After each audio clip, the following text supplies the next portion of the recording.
गुरुजी आपके चरणों में कोटि कोटि प्रणाम। खुश रहिए।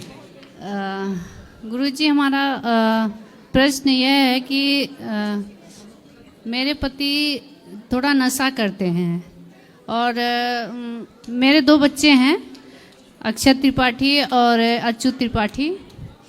तो मैं एमपी को हूँ और मेरे पति मतलब 1 साल 2 साल चले जाते हैं कहीं भी, किसी भी शहर मतलब छोड़ के। आपको छोड़ के चले जाते हैं जी। क्यों? बस इसका वो तो वही बताएंगे। तो कहाँ बात कराओ? क्या नाम है पति का?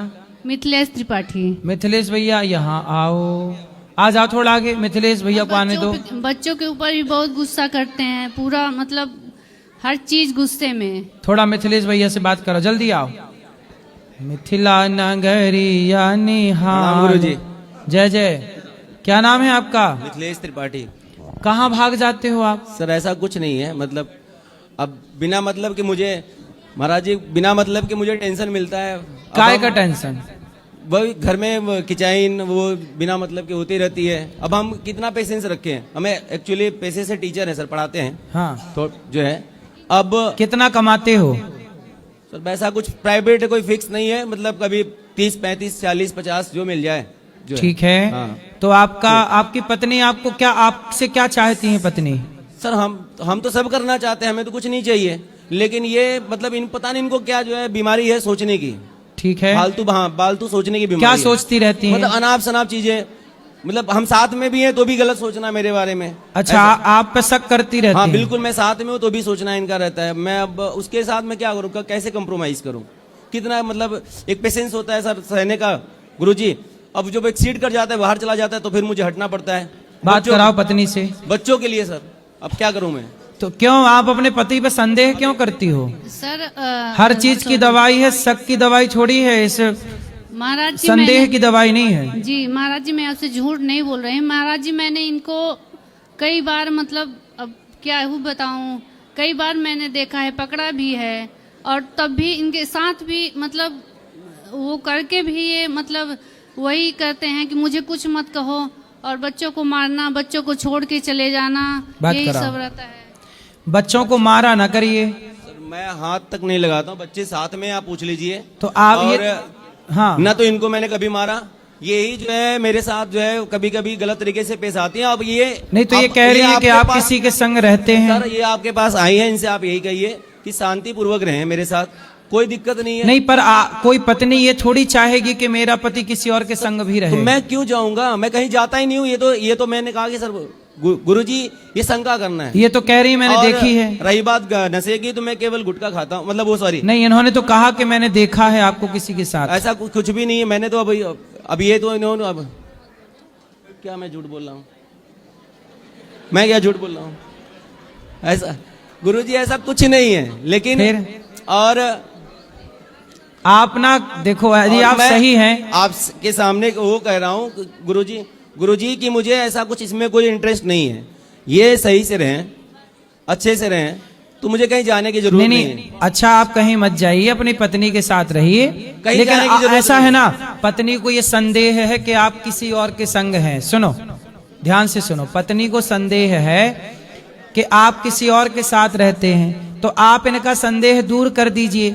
आप किसी के साथ नहीं रहते, आप इन्हीं के साथ रहिए प्रेम से। गुरुजी मैं इनके साथ ही रहना चाह रहा हूँ, और मैं इनको अपने साथ लेके आया हूँ। लेकिन जब से लेके आया हूँ तब से यही मतलब इनका रहता है कि जो है मुझे यहाँ नहीं रहना है, मुझे मेरा जो है शोषण हो रहा है, या मुझे फ्रीडम नहीं मिल रहा है, जबकि मैं सब कुछ करता हूँ। तो इन्हें कौन सा फ्रीडम चाहिए? अब ये अब इनसे पूछो, बात कराइए, इनसे पूछिए कौन सा फ्रीडम? महाराज जी ऐसा कुछ भी नहीं है, ये सरासर झूठ बोलते हैं, प्रताड़ित करते हैं मुझे हर चीज के लिए। इसलिए मैं कहती हूँ कि किसके लिए प्रताड़ित? वो तो कह रहे हैं कि कुछ भी नहीं, जो कमाता हूँ आपके पास है सब। वो जबरदस्ती करते हैं। आप अच्छा, जितना ये कमाते हैं पूरा आपको दे देते हैं? जी नहीं सर, मतलब कि कितना देते हैं ये वही आपको? देने के लिए तो भागते हैं ये सब। नहीं, कितना पैसा देते हैं आपको महीने? ये इनका रेगुलर कुछ है भी नहीं, कभी 20 पा गए, कभी 15 पा गए। चलो जितना पाए, पर पूरा देते हैं कि नहीं आपको? साथ में रहते हैं, जितना देंगे, और फिर उसी कारण ये भाग जाते हैं कि मुझे पैसा ना देना पड़े। तो आपको पैसा कितना देते हैं हर महीने? मुझे महीने का कोई फिक्स ही नहीं है महाराज फिर जी। भी 10 लाख 20 लाख 10,000 20,000 कितना देते हैं? नहीं, अगर साथ में रहते हैं तो फिर ले लेते हैं, मतलब तो मांग लेते हैं, और उसीलिए फिर हर जगह घर पे परिवार में सबसे कहेंगे मुझसे पैसा ले लेती है, मुझसे पैसा मांगती है। और 2 बच्चे भी हैं महाराज जी, और इनके घर से भी कोई वो नहीं है। आप दोनों पति, देखो पैसा पति का हो वो आपका है, और जो आपका है वो उनका है, जी। तो आप दोनों प्रेम से रहो ना। आप दोनों को सारी जिंदगी रहना, तीसरा कोई नहीं आएगा आपके जीवन में। महाराज जी मैं तो रह ही रही हूँ, इसीलिए तो मैं 2 साल 3 साल तक अकेले बच्चों के साथ रहती हूँ, नहीं तो कौन रहेगा। हाँ बच्चों, मैं बच्चों के साथ क्यों फिर रहूंगी। हाँ बच्चों के साथ रहो और बच्चों को पढ़ाओ लिखाओ, और ये कमा ये साथ में रहेंगे तभी तो रहूंगी। तो रह तो रहे हैं, कह तो रहे हैं कि ये आपसे अभी महाराज जी झूठ बोल रहे हैं, ये नशा भी करते हैं, इनका सब छुड़वा दीजिए महाराज जी। मैं आपके क्या नशा आगे करते हाथ हो जोड़ती हूँ बताओ। महाराज जी। गुरुजी मैं नशे में, मैं बता रहा हूँ, केवल जो है खैनी होती है वो मैं लेता हूँ, इसके अलावा कोई नशा नहीं करता, कुछ भी नहीं करता। गुटखा ये नहीं गुटखा सर, खाते हैं बस? गुटखा भी नहीं खाता मैं, केवल खैनी खाता हूँ और कुछ भी नहीं करता, कोई नशा नहीं। क्यों? और आप पत्नी से बात कराओ। कुछ भी नहीं करता गुरुजी। क्यों? क्या गुटखा क्या नशा करते हैं ये? महाराज जी ये सिगरेट भी पीते थे और पीते थे, अब तो नहीं पीते? नहीं, मेरे सामने तो नहीं, लेकिन इनका अन्य कोई भी नशा है, क्योंकि इनका आंख एकदम लाल रहता है। अरे अब और उनकी बहुत आंख झगड़ा- लाल है तो तुम संदेह बहुत करती हो। आदमी कुछ नहीं खा पी रहा है, अब आदमी सोएगा नहीं, आंखें लाल होगी, तुम कहोगे दारू पी के आ गया। महाराज जी आंख लाल है तो दारू पी के आ गया, आंख लाल है तो सिगरेट पी लिया। महाराज जी मतलब आपको मेरी आंखें लाल दिख जाए कभी आपको तो कहोगे महाराज जी दारू पिए। नहीं महाराज जी, कभी भाई हम सोते नहीं, आंखें लाल हो जाती हैं, कभी कभी आंखें आ जाती हैं, आ गई तो लाल, और जब आ गई तो लो, आप कहोगे लो शराब पी के आ गए।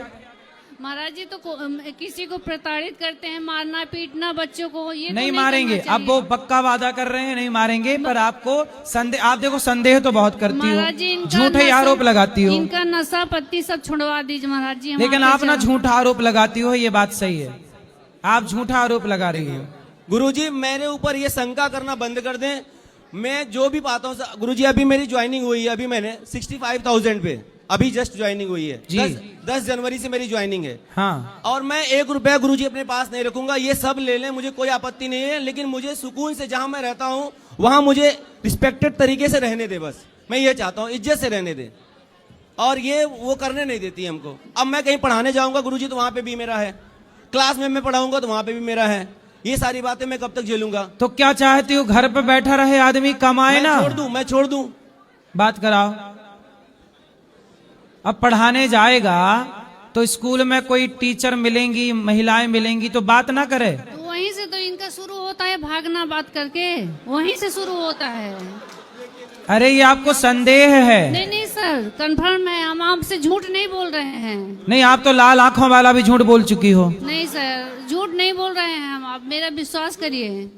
तो जी मैंने इनके कहने पे, अच्छा ये बताओ, जब ये पढ़ाने जाएं तो ये जाके केवल चुपचाप बैठे रहे, कुछ बोले ना? अब कोई टीचर है, कोई कुछ पूछ रहा है, अब माना कि इनकी प्रिंसिपल मैडम होगी ऊपर हेड में, या कोई सहायक टीचर होगी, कोई महिला होगी, तो इससे कोई बात भी ना करें? नहीं, कोई दिक्कत नहीं मुझे था। ऐसा किया करो ना, आप भी इनके संग जाया करो। इस तो वही दिक्कत है सर, वो महाराज जी वही दिक्कत है इनको। मैं क्या? उसी में मैं भी काम कर रही हूँ रिसेप्शन का, तो इनको दिक्कत है कि वहाँ मेरे स्कूल में क्यों काम कर रही हूँ। अच्छा, आप दोनों एक ही स्कूल में काम करते हैं? सर मैंने बोला भी नहीं एक बार भी, एक बार भी तुम खा जाओ, बच्चों की कसम, मैं झूठ बोल रहा हूँ, खा जाओ। गुरुजी मैंने एक बार भी नहीं बोला कि मैं इनको जबरदस्ती लेके गया हूँ। हाँ। वहां पर भी लेके गया हूँ जहाँ भी ज्वाइनिंग हुई है मेरी। तो मतलब जहाँ आप रहते हो वहीं रहती हैं? हाँ, मतलब उनको वहाँ पे स्कूल में भी? वहाँ पे भी जॉब दिला रहा हूँ कि वहाँ पे तुम भी कर लो, कोई दिक्कत नहीं, मुझे कोई प्रॉब्लम नहीं। मतलब स्कूल में ये भी रहती हैं साथ में? हाँ। तो साथ में रहती हो फिर भी संदेह है? महाराज जी मैं अभी जब से ये हरकत करने लगे तब से मैं साथ में रह रही हूँ, और मुझे ये नौकरी करने नहीं देते हैं। अब यहाँ जहाँ है ये, यहाँ भी मुझे 15-20 हजार का मिल रहा है, लेकिन ये मुझे डिस्टर्ब करते रहते हैं। तो मतलब आप इनको केवल ताकने जाती हो, हैं? कोई ले ना जाए? नहीं महाराज जी ऐसा नहीं है, मैं बहुत परेशान हो चुकी हूँ, इसलिए मैं बोल रही हूँ। चलो आप प्रेम से रहना, और इनके जहां ये जाएं बस पीछे पीछे चले जाना।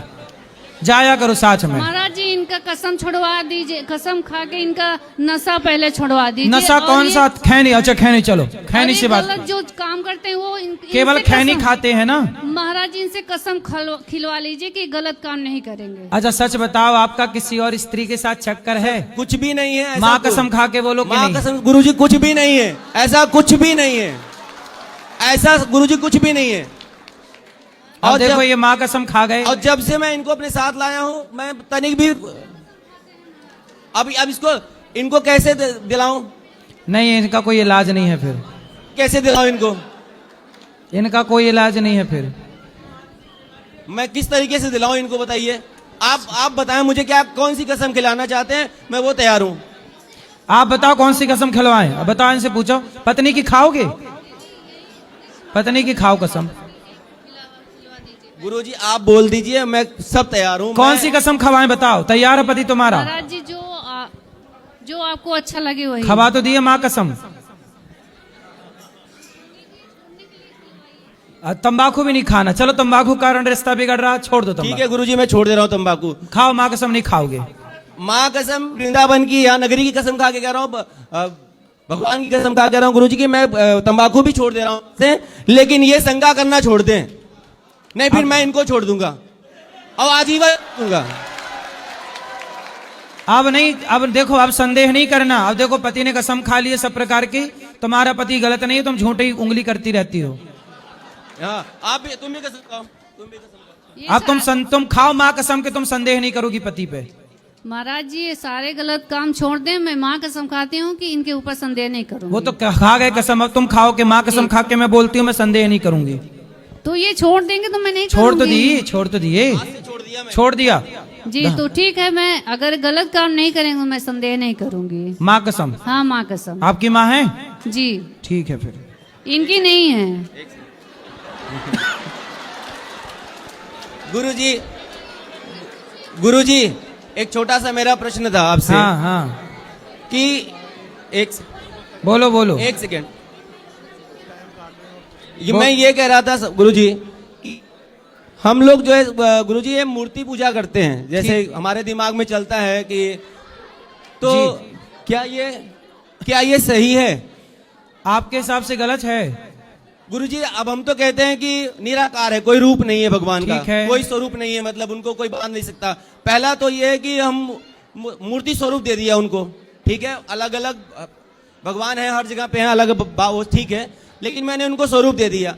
अब हो क्या रहा है कि फोटो में बन जा रहे हैं, कपड़े पे भगवान के फिगर बन जा रहे हैं। अब वो कपड़े खराब हो जाते हैं तो नालियों में फेंक दिए जाते हैं, सही है। फोटो फेंक दिए जाते हैं, रोड पे फेंक दिए जाते हैं। तो मेरा ये था कि ये ऐसा क्यों हो रहा है, मतलब ऐसा नहीं, कपड़े अपने में जो भगवान बना लेते हैं वो ठीक गुरुजी, नहीं है। फोटो में भी तो फेंके जाते हैं रोड हाँ, पे। ठीक है, लेकिन जो मूर्ति पूजा है हमारे यहाँ, देखो भगवान जैसा कि आपने कहा निराकार है, तो जो भगवान निराकार है तो हमारा भगवान इतना पावरफुल है कि वो निराकार भी हो सकता है और जरूरत पड़ने पर साकार भी हो सकता है। लेकिन तो नरसिंह भगवान साकार रूप में प्रकट हुए। लेकिन गुरुजी जैसे हम मुस्लिम धर्म वाले हैं, हाँ। अब हम उनका कोई मूर्ति नहीं है, कोई वो नहीं है, कुछ नहीं, तो मैं तो गुरुजी मतलब अंदर से ये फील करता हूँ कि उनका अच्छा है, क्योंकि उनके भगवान या उनके ऐसे कुछ ऐसे रोड पे मिलते नहीं है, हमारे मिल जाते हैं। क्योंकि हमारे भगवान सुलभ हैं, सहज हैं, सबको प्राप्त हो जाते हैं। तो रोड पे मिल जाते हैं, फोटो में मिल जाते हैं, भगवान कण कण में रहते हैं। अच्छा ये बताओ, नहीं, वो तो आपके पिताजी की फोटो आपके मोबाइल पे है कि नहीं? हाँ है तो जब आप पिताजी की फोटो देखते हो जी। तो वो फोटो खाती है? नहीं खाती है, बोलती है? नहीं बोलती है, सुनती है? नहीं। लेकिन फिर भी उसे देखने से आपको अपने पिता की याद आती है कि नहीं? हाँ वो तो होता है। हाँ, जैसे आपके पिता की फोटो देखने से, आपकी माँ के फोटो देखने से आपकी माँ की याद आती है, ऐसे भगवान के विग्रह को, मंदिर में भगवान के चित्र को देखने से भगवान का स्मरण होता है। तो भगवान का बोधक है, भगवान का बोध कराती है वो तस्वीर, वो चित्र। इसलिए ईश्वर का चित्र होना बुरा नहीं है, उस चित्र को सुव्यवस्थित सड़क पर ना फेंक के विसर्जित किया जाए, वो अव्यवस्था है। इसका मतलब ये नहीं कि अब आप बोलो कि नहीं जी हम तो मानते ही नहीं। अरे भाई ऐसा है, हमारे सनातन में, जैसे आपने कहा मुसलमानों के यहाँ कोई मूर्ति नहीं है। पर मुसलमानों के यहाँ भी तो मजारें होती हैं, जी। तो मजार क्या है? नहीं, मजार तो है, लेकिन हमने जैसे मूर्ति पूजा तो वो नहीं करते तो हैं, भाई मतलब। उनके लिए मजार ही उनकी मूर्ति है या नहीं? उनके लिए भाई, उनके लिए उनकी मजार ही तो मूर्ति है, वह मूर्ति का ही तो काम कर रही है। वरना चादर कहीं भी चढ़ा दें, कहीं भी चादर क्यों नहीं चढ़ा देते? मतलब मजार भी उनके लिए मूर्ति का ही काम कर रही है कि नहीं? हाँ हाँ, राधे राधे। समझ में आ रही है? हाँ गुरुजी, इसलिए हमारे नरसिंह भगवान खंबे से प्रकट हुए थे कि नहीं? हुए थे। तो भगवान साकार हुए कि नहीं? हुए। फिर इसलिए साकार भी हैं और निराकार भी हैं। जहां जरूरत पड़ी निराकार की निराकार, जहां जरूरत पड़ी साकार की साकार। राधे राधे गुरुजी। क्या समझ में आया? मतलब यही कि भगवान ईश्वर है, मतलब स्वरूप है हमारे भगवान का। स्वरूप जरूरी है। हाँ। आपकी माँ की फोटो में ना वो देखती है, ना सुनती है, ना खाती है, लेकिन फोटो देखने से माँ का ज्ञान होता है, माँ का बोध होता है। ऐसे भगवान के चित्र देखने से भगवान का बोध होता है। राधे राधे गुरुजी। राधे राधे।